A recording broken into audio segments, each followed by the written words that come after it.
Hello and welcome back to the ACSC Podcast. Back again for episode, what is this now? Five. Five. So obviously last week's episode 4, I think we got nearly 500 views on it. So thank you all so much for your support. It means the world to me, obviously Warren as well, and Adil, who will be back soon. He's still having a bit of personal time off.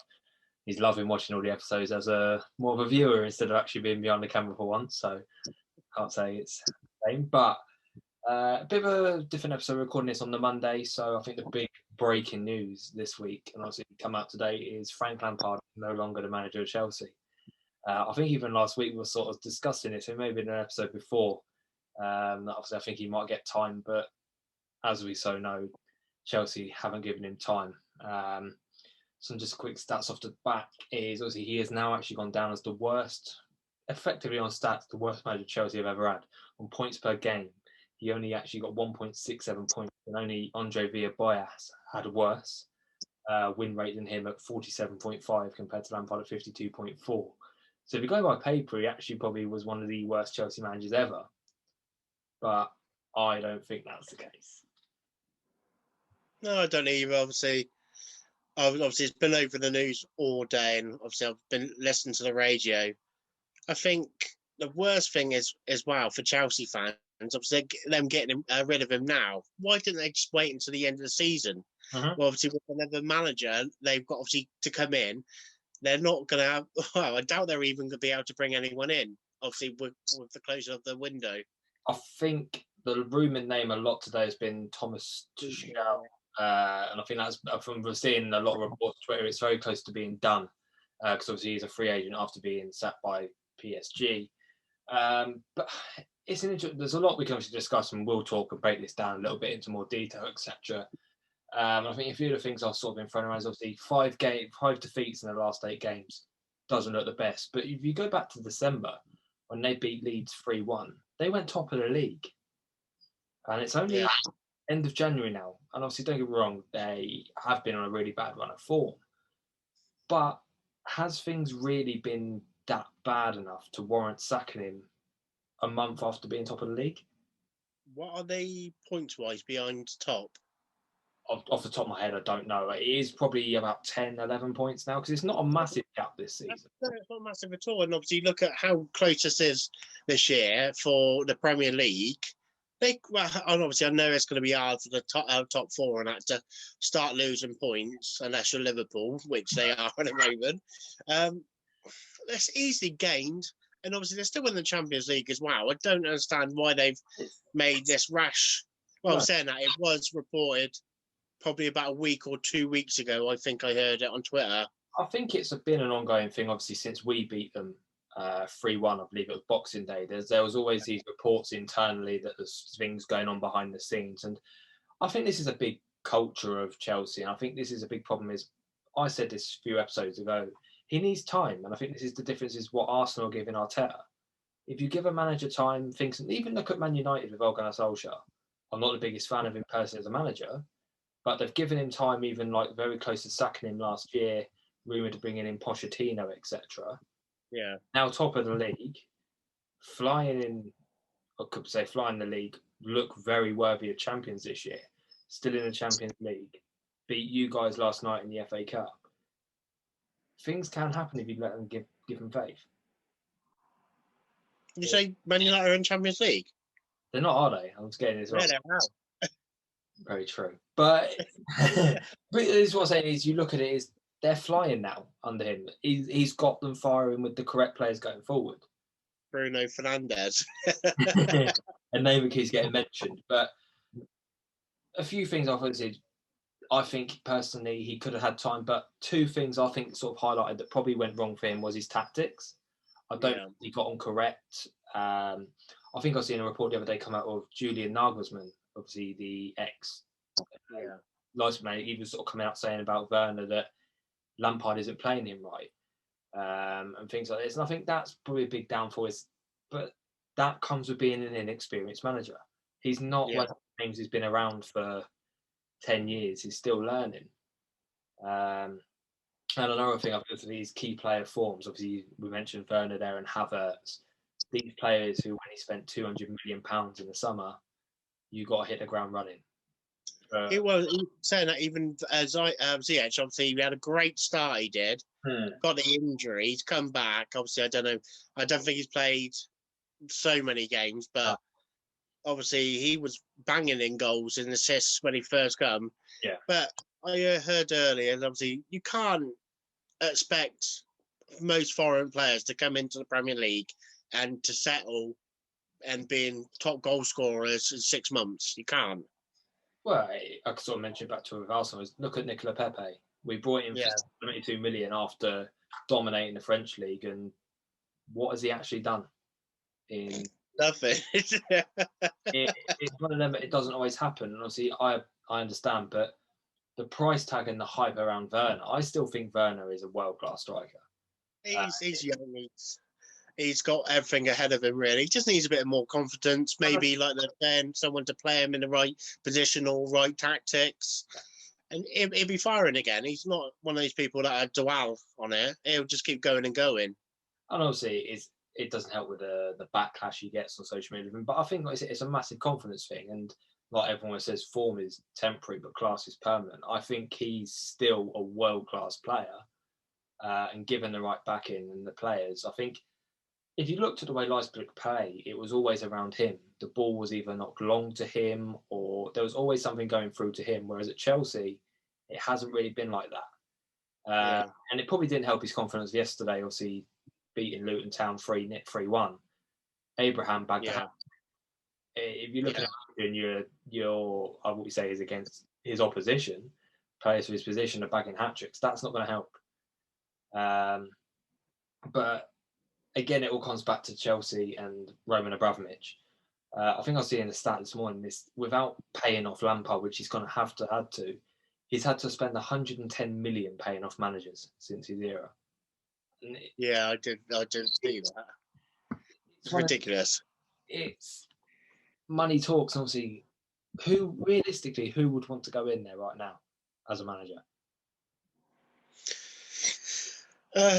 Obviously, there's no too sure obviously they're looking at, but it's one of those things. Is a manager doesn't want to go in there on half a season and try and prove himself with that team instead of obviously having a fresh season, get your pre-season in, get the players in you want, and work with that. But it's too much pressure to be in straight away to go into a job with 6 months.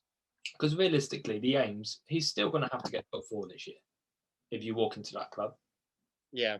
With the squad they have. But realistically, is that achievable?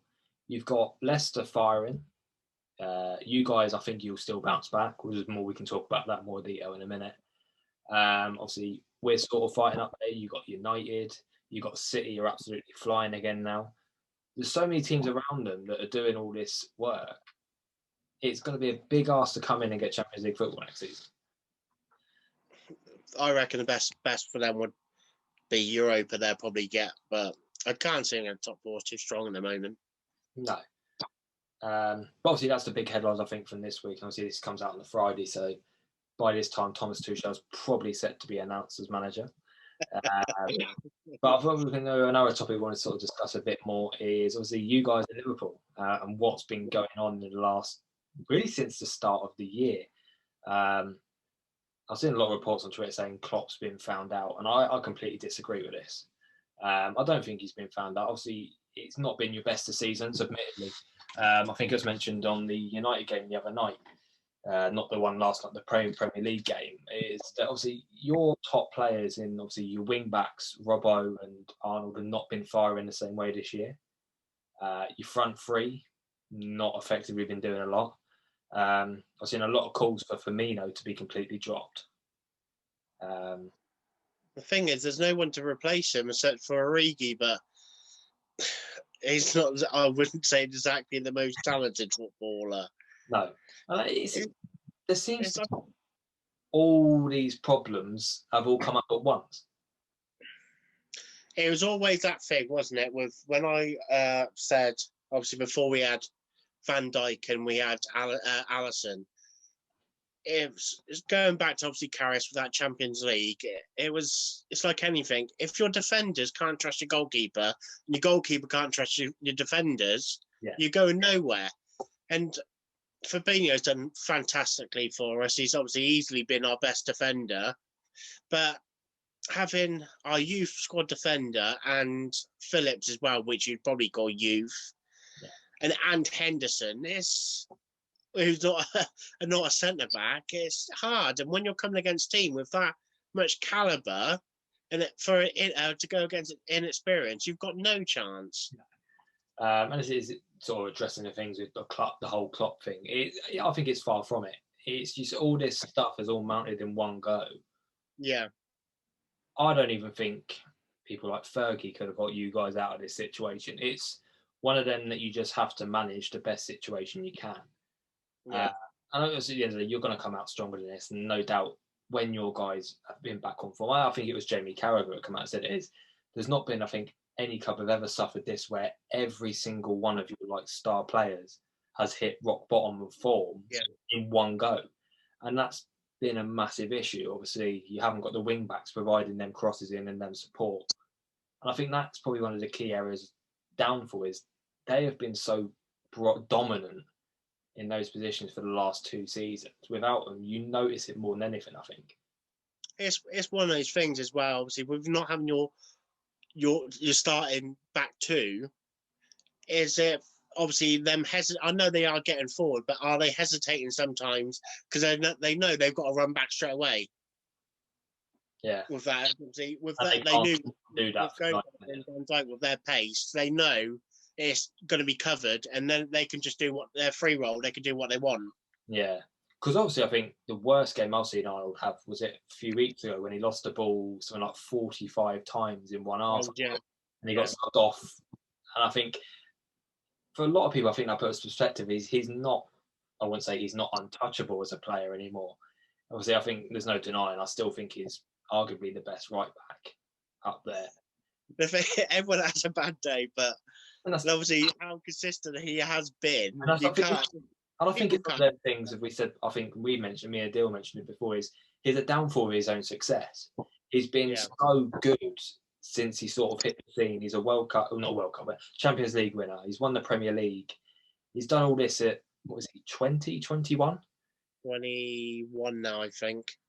Obviously, just that Barcelona corner, etc. and stuff. He's been so good. Now people are seeing this side of it.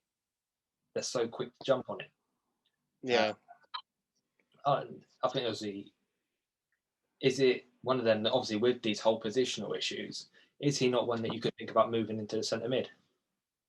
They are saying that, aren't they? Because he was playing midfield when he was a youngster.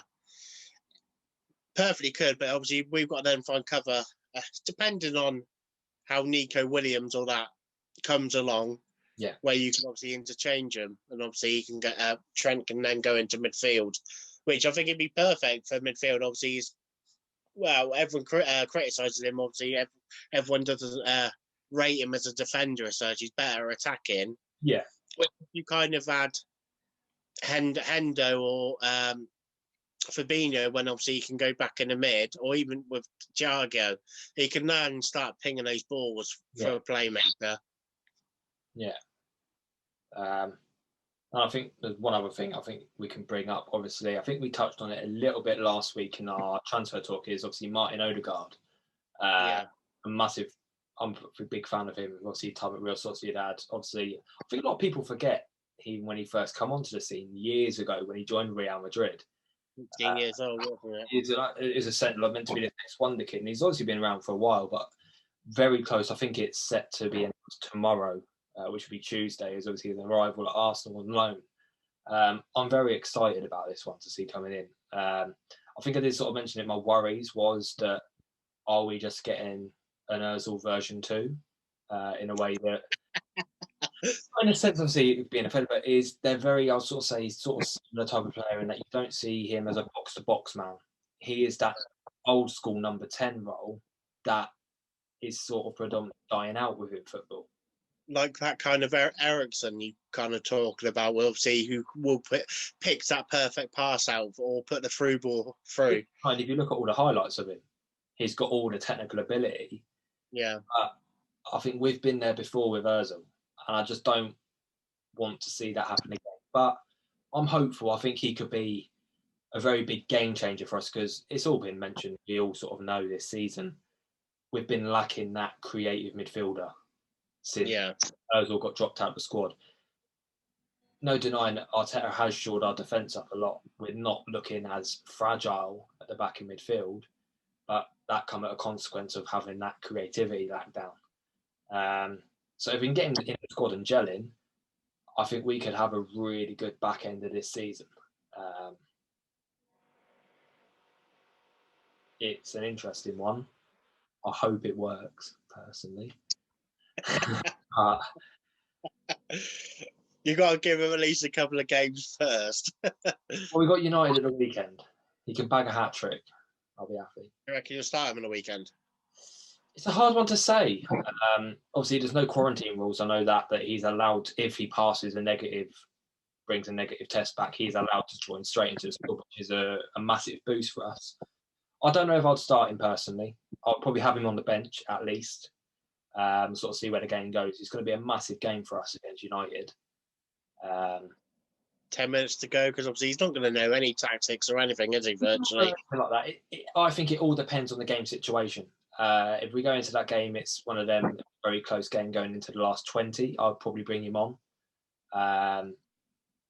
But going against United at the moment, the way they're playing, I don't think it's going to be the same. Like we've been, I'll say, quite good against United the last few games we've played them in the last few seasons. I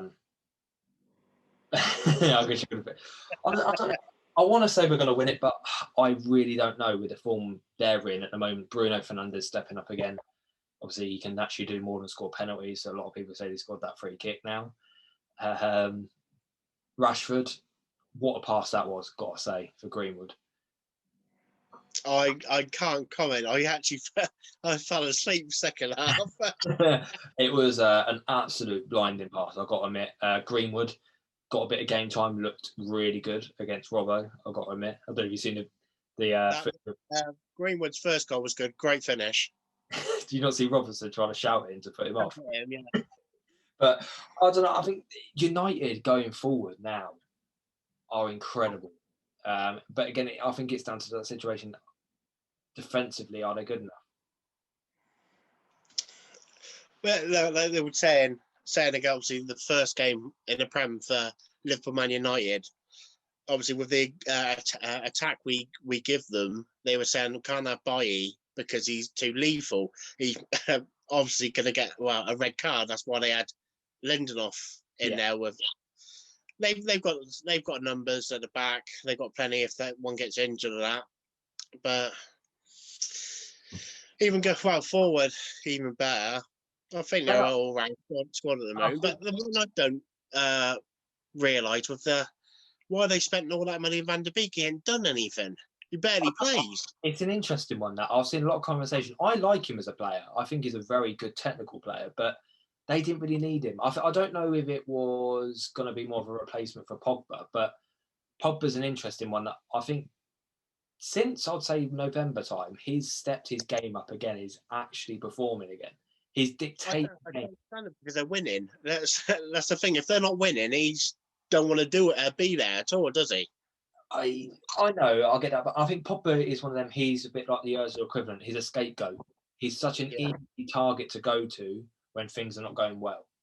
But you can't deny his performances the last few weeks. Obviously, the goal he scored against Burnley, I think it was Burnley, the volley against Fulham on his weak foot. When he actually puts his mind to it and focuses on playing, he is that player that United wanted and brought back for all that money. Yeah. And he can be that leader on the pitch they need. I think with him and Bruno in the middle, it shows. It's that kind of thing as well that's been noticed recently, and obviously he was doing it at Juventus, where they had the holding midfielder and he was literally playing free roam, and that's when he was doing his best. And it seems to be that's what they're doing with him now, with obviously Van der Beek or McTominay sat back for Matic. He can free roam wherever he wants then. Yeah. Yeah. Do you think they'll win the league? I don't know what their run is at the moment, but they'll be there. They'll be there, I would have thought. But I don't know. Depending on what City can do at the moment with their strike force. City have stepped their game up again. They've come out of, I won't say nowhere, but they're firing in all cylinders again. I think Pep's got it going again. I think obviously Jesus is having a bit of trouble in front of goal, but even now, obviously they've lost Aguero again, haven't they? Because obviously he's tested positive for Corona. De Bruyne's suffered an injury. I think he's out for 3 weeks, something like that. I think 4 weeks. So it'll be interesting to see if they can keep it up going. I'm praying Mahrez gets some more minutes now. I wonder why. He's a player I like, but also FIFA. I've got his headliner card. I need him to get a few more upgrades. Very nice. Was it 5 wins and he gets an upgrade? Well, he's already got that. That comes on Wednesday. So it'll be 88. Now? 88. 88. And then get a few in form would be quite nice. Coming up, we'll do a FIFA episode coming up soon. We'll talk a bit about who we play in our squad, etc. We'll probably do it at Jed Games. Yes, so if you haven't checked him out, definitely hit Jed up. He's one of the best, I think, content creators I've seen in a long time. He's taken Twitter by storm with his giveaways, etc. I think I saw one. He put a post up a few weeks ago where he's like his outreach and stuff, and it was in the millions. I was actually amazed by how much outreach you can get from doing things like that on Twitter. Thing is, I've been speaking to him as well. He's such a nice bloke to be with. Hopefully have him on the show in the coming weeks. That'd be quite good to have him on. I think it maybe March sometime. Good. But we do have quite a few guests lined up coming on the show in a few weeks. Check out our socials to see when they're announced. We do announcements about a week before. So if you haven't hit over our Twitter, which is run by Woz, I do the Instagram side of things. There is a Facebook page as well. Just hit us up on there. You see a lot of stuff. Twitter giveaways. We had our first one run last week, and that was one. I can't remember the name of who won it now. Top of my head. I think it was like Wanda or something like that. But that was it £20 or $20 or it's FIFA points. Yeah. So whatever you want, you can win there. And we do also team up a lot with other FIFA content creators to do giveaways. So it is definitely worth hitting our Twitter up if you want to get some free giveaways, etc. from us. But I think for this week, thank you very much. And we'll see you guys next week.